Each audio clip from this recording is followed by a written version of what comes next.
اعوذ باللہ من الشیطان الرجیم، بسم اللہ الرحمن الرحیم۔ معزز سامعین، السلام علیکم۔ اسرائیل کا پہلا وزیر اعظم بن گوریون تھا۔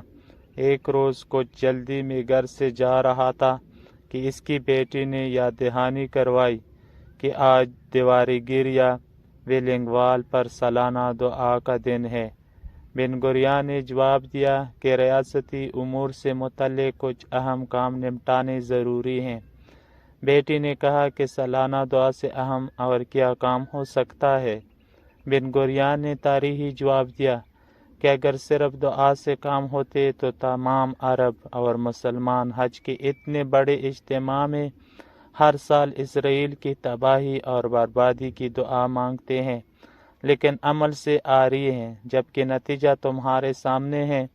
عرب اور مسلمان کس حال میں ہیں اور نوزائیدہ یہودی ریاست دن دگنی رات چگنی ترقی کر رہی ہے۔ میں ریاستی امور طے کر کے شام کو دعا میں بھی شامل ہو جاؤں گا۔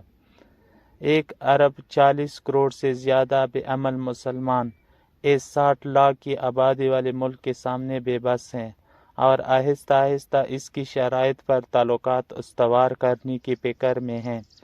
یاد رکھیں کہ کوئی بھی انسان اپنی بزدلی کی وجہ سے موت سے نہیں بچ سکتا۔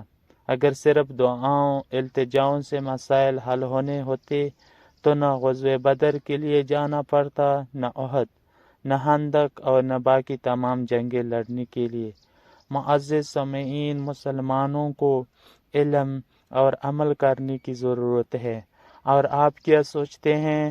معزز سامعین، اپنے کمنٹ میں ضرور مطلع کریں۔ والسلام۔